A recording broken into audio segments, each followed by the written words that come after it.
And we're live to go through an episode with Jeff that both of us like.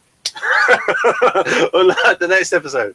So, all right, so this is Homicide Life on the Street, Season 6, Episode 3, which is entitled Blood Ties Part 3. The final part of this particular story arc, although some things brought up in it will obviously continue into future episodes. It was written by James Yoshimura and David Simon, and directed by Mark Pellington. So interesting. We had a different director for each of the three parts of this story, but I do have some more behind-the-scenes information on this than I do on some other episodes because there's a whole Wikipedia article about it. But before I do that, I'm going to read the David B. 226 Morris review off TV.com and then let Ben say his thoughts on the episode, and then we'll get into more of that stuff. So, here's what Mr. Morris had to say. And so the Blood Ties storyline comes to an end with a solution that some of us probably saw coming. The investigation into Malia Briere's murder has only taken 3 days, according to the show's calendar, but it seems that took a bit of work to get to where we are now. Maybe it's because Frank has been unusually obstinate in his belief that the Wilson family was not responsible for Malia's death. It's clear that he has been blindsided by the accomplishments of the Wilsons and doesn't want to believe they're guilty. This is very human behavior, which probably surprised fans who had come to view Pembleton as a super cop. But Frank is enough of a person so that when he realizes his error, he is willing to pursue the truth to the end and damn the cost. So in a search of the Wilson household reveals a cache of love letters by Hal to Malia, he moves in, albeit in a more subtle fashion than what we normally get from Frank. Felix Wilson allows him to question Hal by saying that they will answer questions only if he doesn't read them their Miranda rights. This seems more of a plot device than we usually get, but we forgive the writers because of the scene which follows. The truth comes out. Hal was in love with Malia, and 3 days ago, he returned home to see her walking out of her father's room. Angry, he threatened to reveal the affair to his mother. The night of the benefit, Malia came to the hotel to beg him not to, and in a fury, he slammed her head against the wall. Essentially, what we have is a variation on an old story. The major variable is that the Wilsons are black, but even learning of his son's actions, Felix Wilson goes to extreme lengths to protect his son. He doesn't even have to try that hard.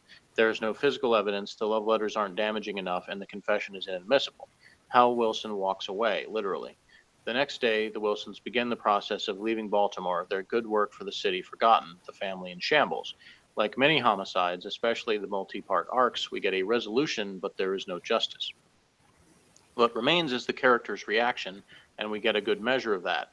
Brower shows that he can still bring home the bacon even when he underplays things as he does here.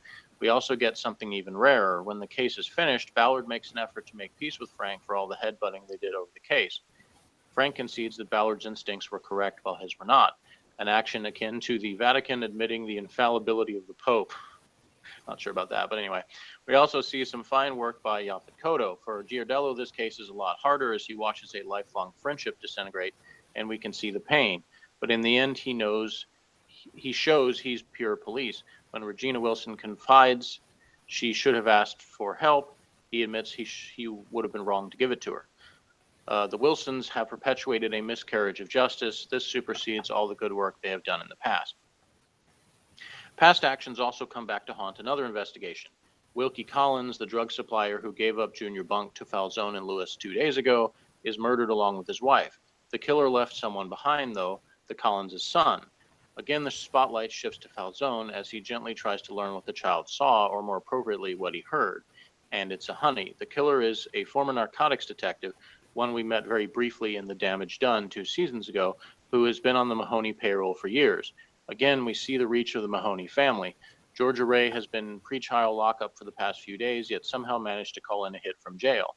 Unfortunately, despite G's assurance that Georgia isn't going anywhere, she hasn't yet begun to work her poison on the squad. The Mahoney shooting continues to have ripples.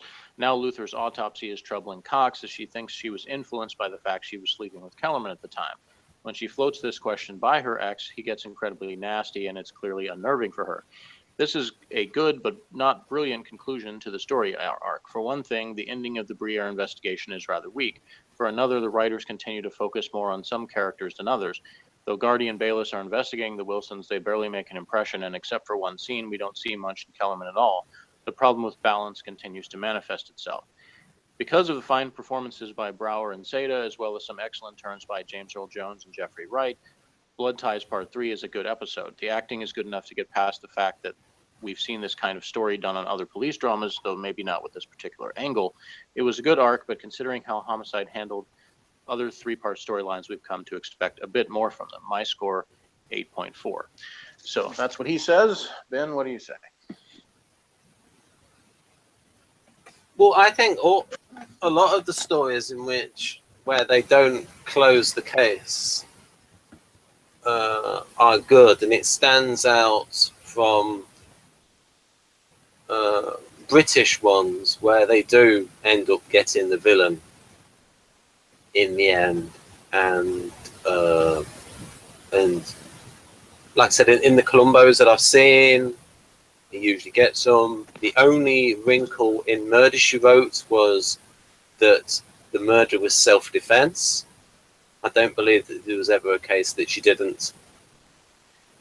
Yeah, I was going to say a lot of American things, they always close the case too, so not just British. So that is always good. I like the procedural stuff with the rules of evidence and things being admissible in court and not. Well, see, if you like that, you probably would like watching more Law and Order, because there's a lot of that. I like that, but I don't like about 500 episodes of it though. Yeah, well, no, I understand, but of course the thing is with Law and Order is it being a much more episodic, is you don't have to watch that many episodes. You can just watch one every now and then when you feel like seeing that. And also, living in a country where there's no Bill of Rights, it sort of pisses you off. How would you feel, Jeff? Suddenly you didn't have a Bill of Rights and this procedure was like all taken away, and it's like you don't know where the hell you are. It's an interesting concept, because in one Facebook group, somebody recently asked, like, who was, I don't remember if they were British or somewhere else in Europe, but basically asked, why is the Constitution so important to Americans? Like, why is that, anytime the politics and stuff, or somebody always talks about the Constitution, why is that so important? Because they didn't understand. So, yeah. Well, whatever, you have to deal with the police, because one of the things that happens, and this is slightly relevant, folks, one of the things that happened in the UK is when after 9/11, they passed anti-terror legislation, and the police will misuse it where it doesn't apply. So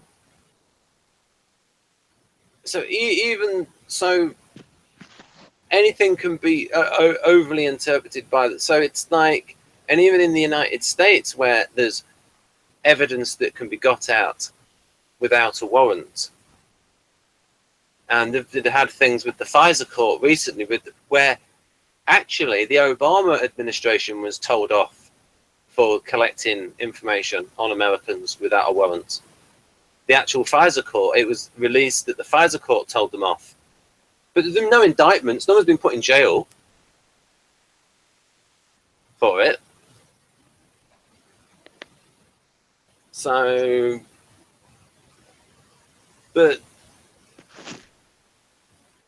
the rights are, and if somebody, so like I said, I mean, a bill of rights would be nice, please.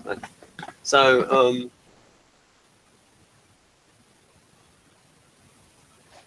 and no party in the UK is sort of like advocating it. So, these politicians don't want to impose limits on themselves. All right. So I liked the aspect of, again, all the stuff with Mahoney and actually organized crime and things tying into it. From what I remember, Kellerman being really ESTP. Even Morgan might have thought he was acting like a jerk in that episode. What do you reckon, Jeff? Well, see, the problem is Morgan has a hard time divorcing these individual scenes from what he knows happens later. So when he first saw it, he was probably mostly on Kellerman's side, or he would have defended him. knowing what he knows about what happens later, he just looks at it, he just gets pissed off at what they did to Kellerman. So he can't really see it in the same lens anymore. So yeah, unfortunately, he's got that, basically like he doesn't, he still defends Kellerman, but he defends it in terms of he think the writers messed him up, instead of having him stand up for himself better, basically. So yeah. I mean, there is to be fair, a big overlap between ESTP behavior and jerky behavior. There can be, yeah. Because, and I think the reason, and this is what Morgan and I have had tons of conversations about this, and that he doesn't get, but I hope that he will someday, is that it doesn't matter that, like, bluntness is not the problem in itself.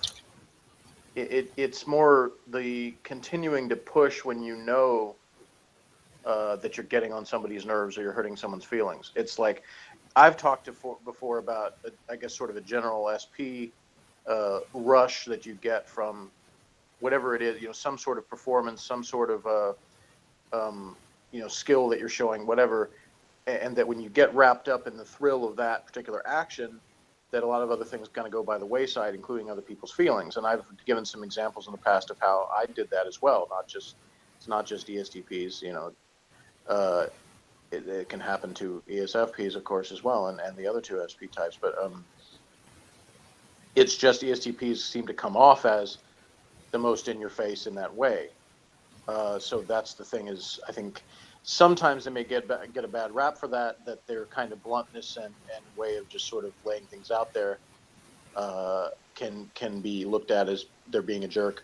Sometimes they're trying to be helpful, or they're just trying to be realistic about something and just present, this is the facts, or this is the, the way I see it, and cut out all the other clutter that some people like to load things up with. And also, a lot of ESTPs engage in bullying behavior. Yeah, there obviously are some that do, but I certainly don't think that's exclusive to them.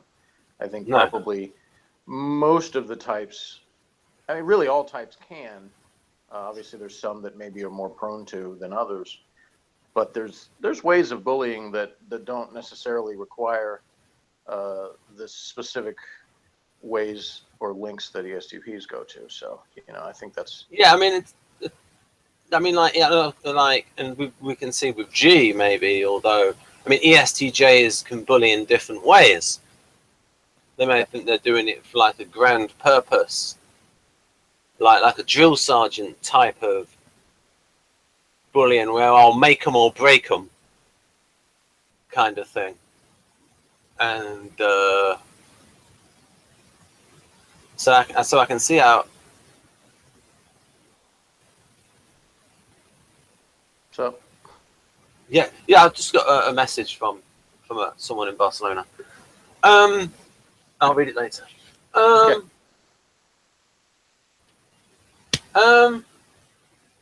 So yeah, but I think with ESTPs, talking about stereotypes, because before this hangout, Jeff was having a contretemps with someone over Kersey, and Jeff was defending Kersey.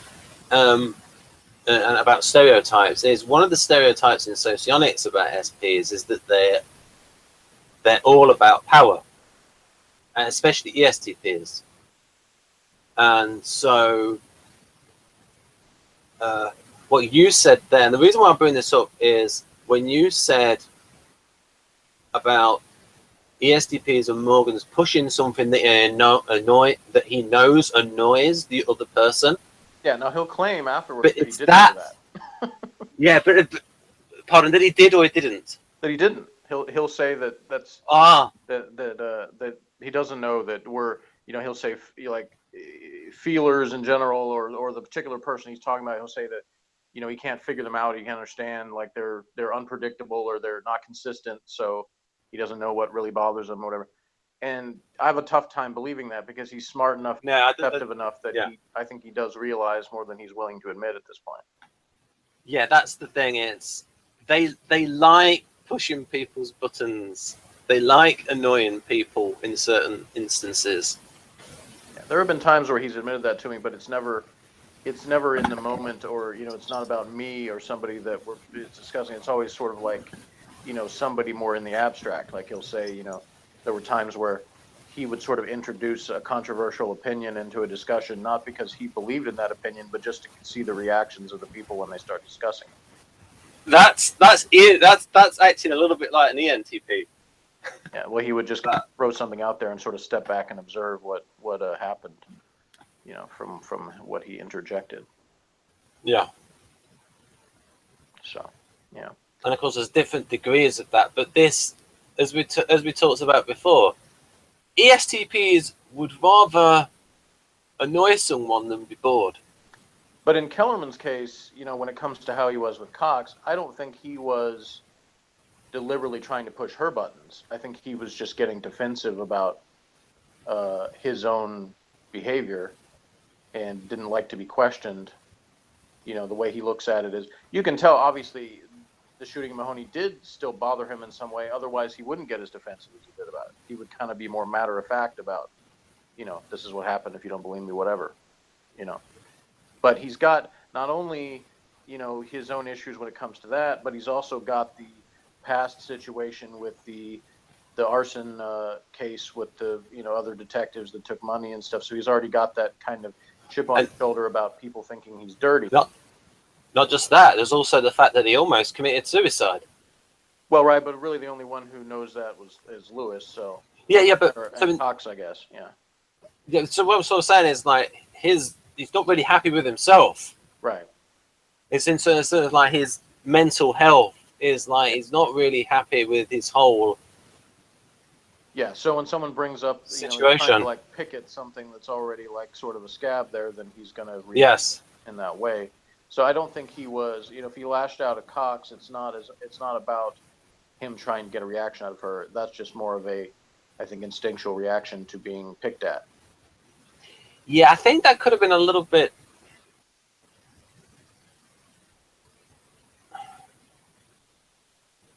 And of course, one of these things that happens is like a lot of this has already been covered. A lot of this has already been said. And it's different degrees of how much.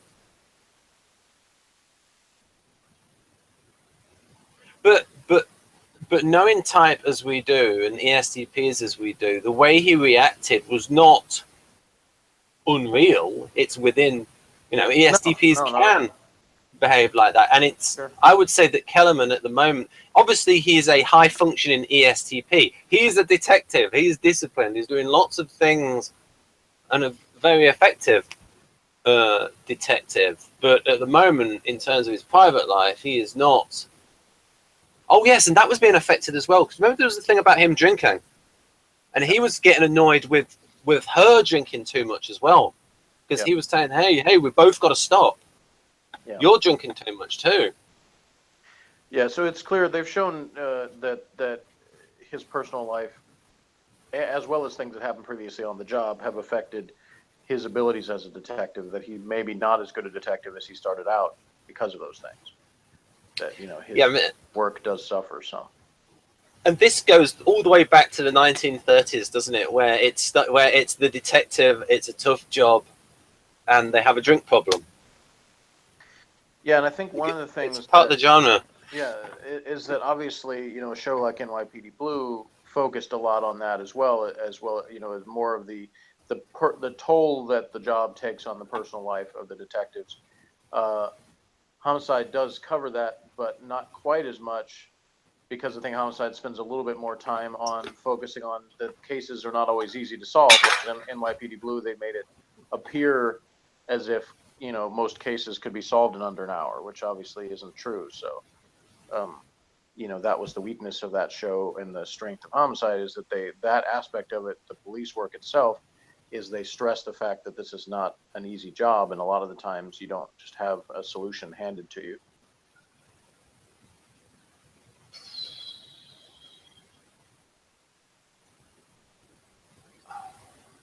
why did it take them so long to like get to the point where they don't catch the criminal all the while? Huh? What do you mean? Well, I mean, it's so like. Do you think maybe it was the networks just like telling them, look, you've got to. I mean, there must have been writers all along saying, "Hey, can't they like have the criminal get away with it?" Oh yeah, I mean, there are shows that never really worried about that premise because their focus was on particular thing. The Perry Mason, Matlock type of shows where it's about like this genius lawyer who always finds a way to get his client off and things like that. So those shows are more simplistic, but they can still have elements within them that are entertaining, but they're not as realistic, and they're not focused on realism. That's not really what they're there for. When it comes to shows being more realistic, then yeah, there was always fights with network people because they want things to be more formulaic, because when they see a formula that works, they want to exploit it. So when you have someone who wants to do outside the box stuff, quote unquote, then they're always wary of that. We'll get into a little bit of more of that actually when we do our next review, because there was a lot of discussion on that episode between the network and the writers. So, but yeah, Homicide struggled with that all along because from the beginning they wanted to base the show on the real life stuff and still have some things done for television. Tom Fontana. In David Simon's interview on the DVD, he said Tom Fontana was sort of the one reminding him that, this is still a TV show. We don't have to make it 100% realistic. Because David Simon was always the one kind of wanting to pull it back towards the more realistic response, even if it was more boring. So, just like broaden things out, like in terms of like the history of American cop shows being getting more towards realism.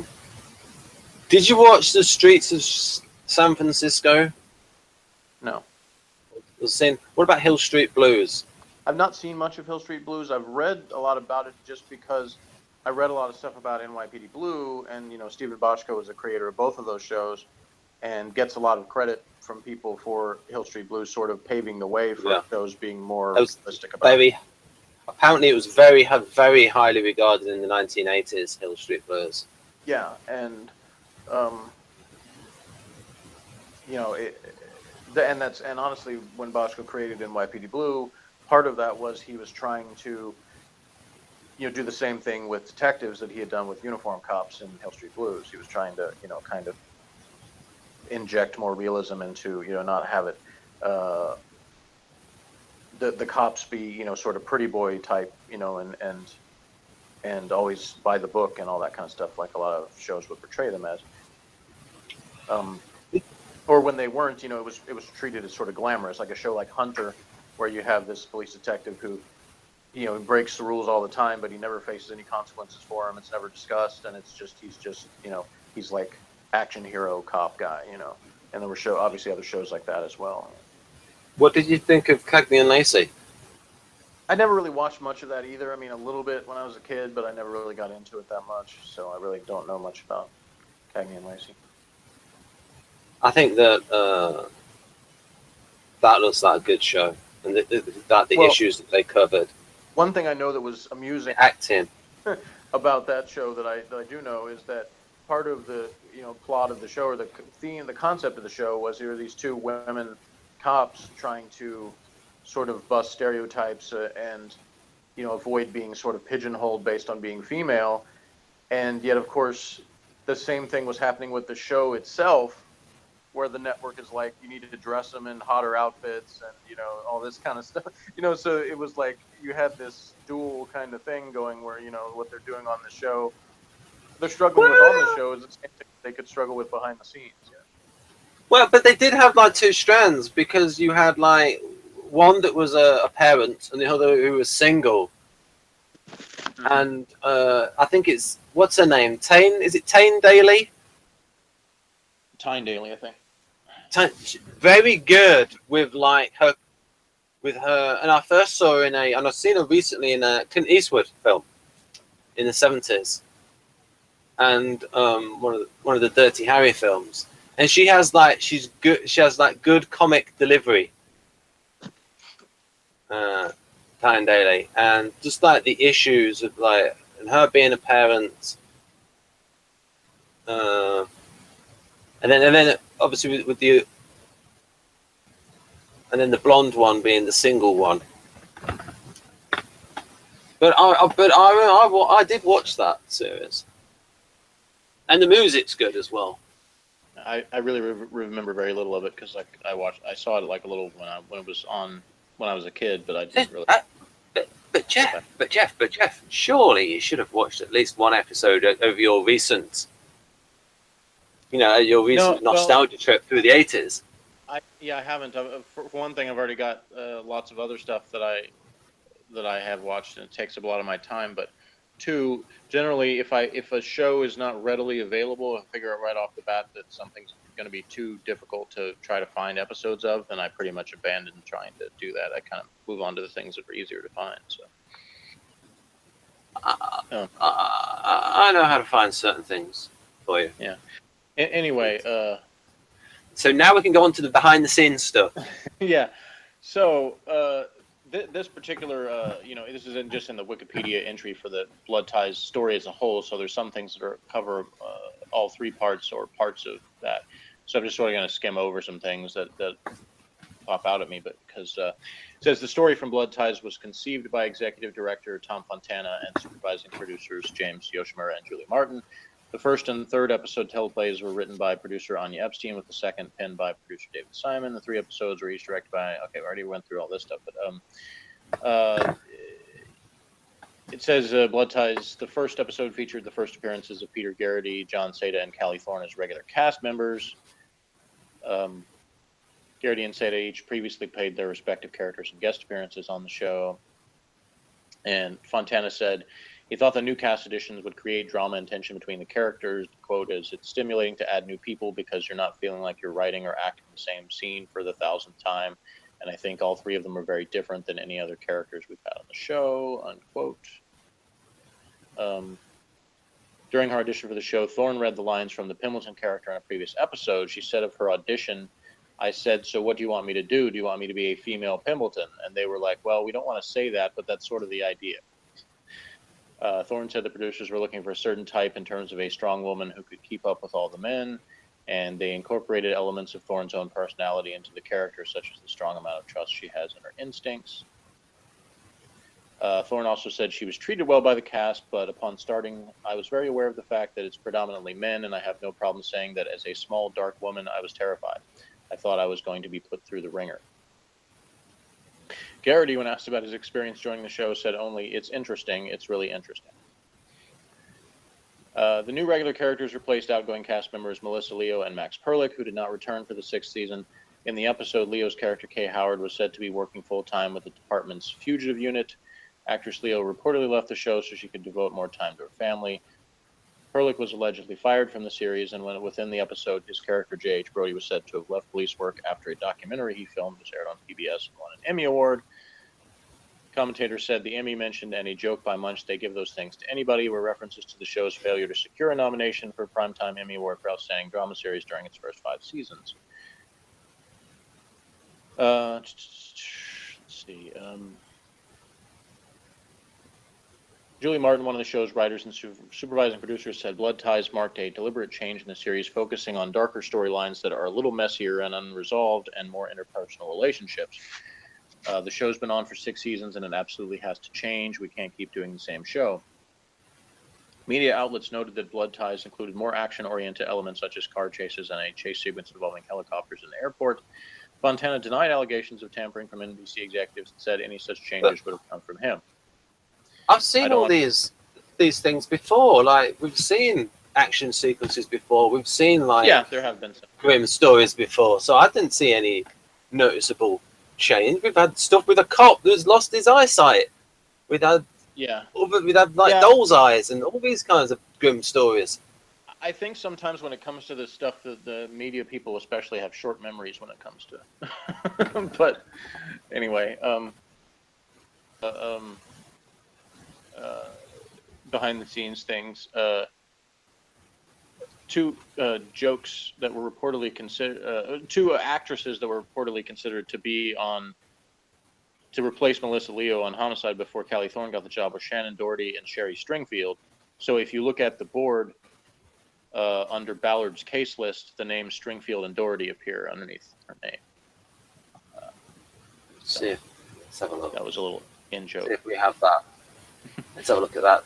So you're saying on the board for under Ballard, supposedly it's got a Doherty and Stringfield. So it would be towards the left side of the board since her name starts with a P. No, we've not got. So maybe they didn't. It may have been in the first part they showed it when they were talking about her closing cases specifically. So.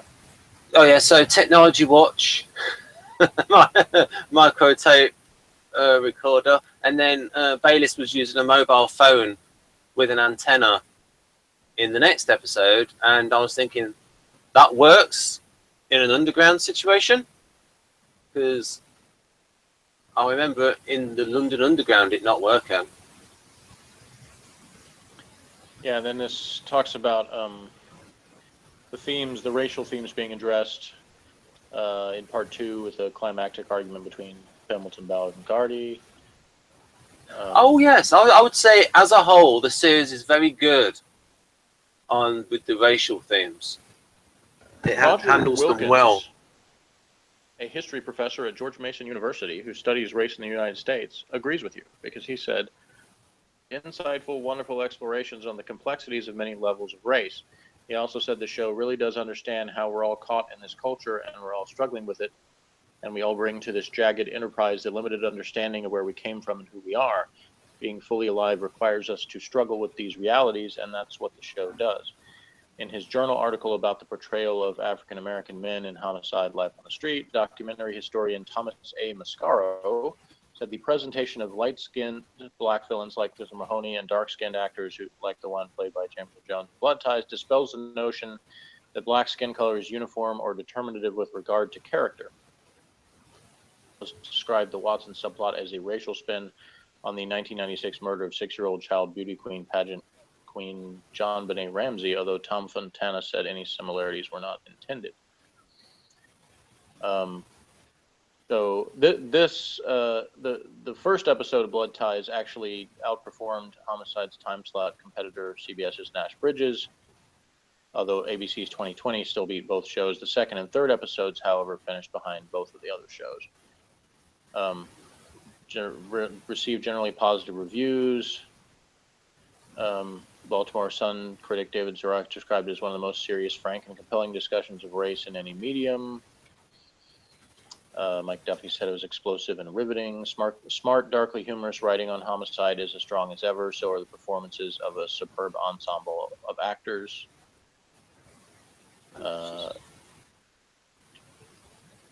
Dallas Morning News writer Ed Barks said Seda and Thorne had made solid first impressions and that the episode arc has all the makings of another killer storyline. Called the episode gripping, another strong start for a terrific series. So anyway, there's a few critical comments. But, I'm trying to think about what else I can say about that. I think the strongest thing about the episode to me, contrary to what Mr. Morris said, he called the resolution weak. I actually think kind of what we were talking about earlier about not, resolving the case to satisfaction is like exactly what I like about it. Is Homicide has a recurring theme of things have endings that aren't necessarily satisfying for anybody, and that even in cases where they do close the case and somebody receives punishment for it, they've also covered the theme of is that even satisfying to people? The so-called justice is done. Does that really make a difference in terms of the way people perceive? Is a prison sentence or even a lethal injection, does it make up for losing somebody, and things like that? There's all those elements where there's a bleak sort of feeling of, it doesn't matter what we do,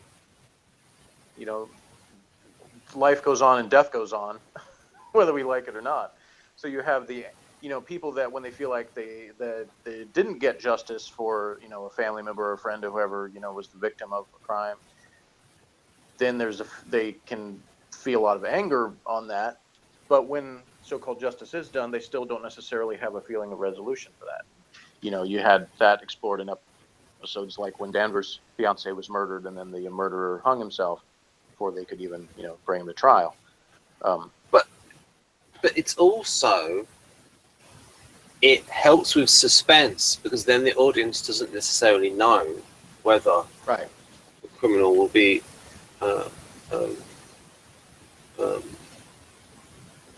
whether there will be the case will be closed.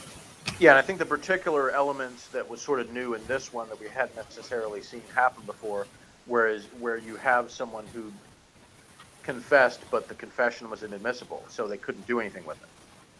The only piece of evidence that could actually convict the person was not admissible, and everything else they had was so circumstantial that there was no way they could build a case. And of course, Pembleton says that, they're going to be paying attention and ready, they're in contact with the police where they're going, their family's going, and, going to try to watch for them to trip up or whatever. But the reality of that, of course, is that some people do, you often have people who get away with crimes, commit further crimes down the road, but you also have people that don't, and just simply get away with it because they never do anything else that puts them in that jackpot again. So, so it's realistic either way.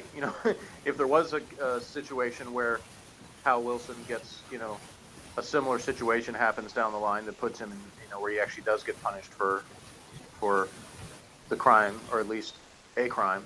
But it's also very possible that, he could live the rest of his life out and never do anything else.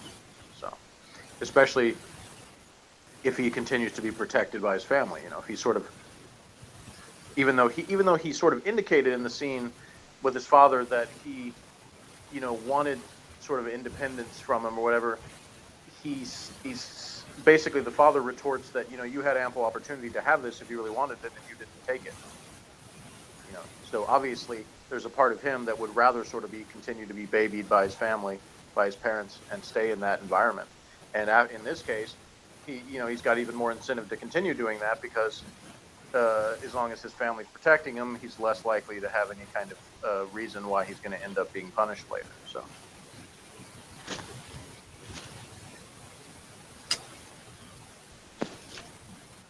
Right, and then also there was the fact of that you saw some of the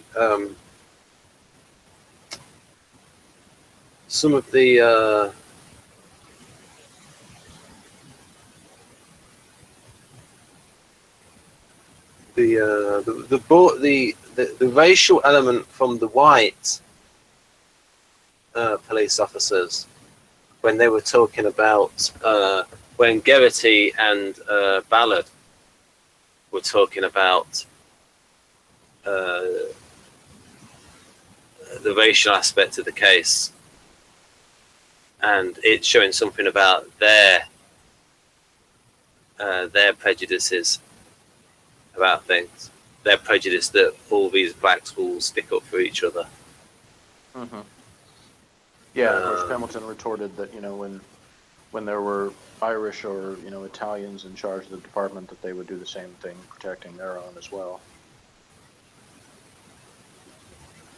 And that issue will come up again later this season. I won't go into spoiler details, but there will be a particular episode that focuses on how the department has changed in the modern times, modern being the 90s. What was... Sorry, what were you saying? I was saying that there would be an episode later this season that specifically addresses, like, with racial or ethnic terms, how the department has changed in modern times, right. Modern being the 90s, right, as opposed to how it was in the 70s or earlier. There's a bit where Geraghty says that to Pembleton that is an errand boy, and Pembleton says, "So I'm a boy now," and then he says, "You know, I didn't mean that, you son of a bitch." Mm-hmm. So it's like he'll say something slightly, so he'll use a misogynistic term rather than, so he fears being perceived as racist more than being perceived as sexist. Yeah, well, that's because, you know, that phrase is just at this point a generic curse word. Basically, it doesn't actually, it's no longer actually referring to the lineage of the person. Which, you know, it's exampled by plenty of people who would call their own brother that when they have the same mother. You know, Even I wonder what the mother's expression would be in that situation. yeah, I've always wondered about that myself. But I mean, have you ever seen that on TV in a situation where they say "son of a bitch" where the mother's present? you know, I think I probably did at some point. I do remember an episode of another show that James Earl Jones was on that I've momentarily forgotten the name of, so I'm not going to embarrass myself by pretending I remember it when I don't. And in fact, if I remember right, I think Lynn Thigpen might have played his wife on that show too. I could be wrong. But anyway, on that show, the grandson of James Earl Jones's character, you know, is a pretty young child, uses the word, he calls his mother a biatch, and his mother asks him if he knows what that means, and you know what the word comes from or whatever. And then, you know, when he gets down to the root of it being the female dog, he asks, you know, is that what you think your mother is? You know, so they have a discussion about that particular thing. But so I do remember that, but oh, that's good. not a specific instance. Right. So James Earl Jones, 6'1". He may have shrunk an inch or two in his old age. He was born in 1931.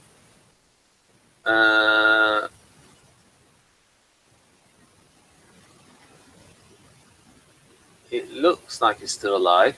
So his voice at least maybe with a little electronic help, but at least was still strong and healthy enough that he, you know, appeared in the most recently released Star Wars movie as the voice of Darth Vader again, and was believable. Didn't sound like he was too old to be the character. I know, obviously, like I said, well, electronic thing. Well, it helps with the way the character is anyway, because the character's has a respirator. Right. So you obviously have a little bit of help there, but at the same time, yeah, obviously you have to still be able to speak in a way that you can play the part. Oh yeah. Obviously, still do that. So. Right. So you're saying the TV show, was it in the 80s? I think it was in the 90s. I want to say it was something like Gabriel's Fire or something like that, but I could be off on that. But just going to again, I'm embarrassing myself by not remembering, but because I know my just going to watch the show, so he might actually remember better than I did, but it was something like that. Right. Just going to show the screen. I'm thinking early 90s, probably. This is IMDb. Mm-hmm. I'll make it bigger. Yeah, if you scroll down a little bit more into... It would be one that's got, you know, more than one entry under it because it was a series, so he was in many episodes of it. There it is. Pros and cons? There it is, Gabriel's Fire. I was right. Gabriel Byrd was the character's name. So 1990 and 91.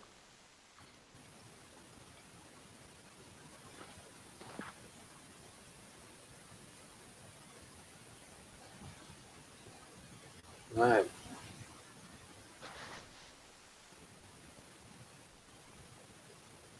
"22 episodes.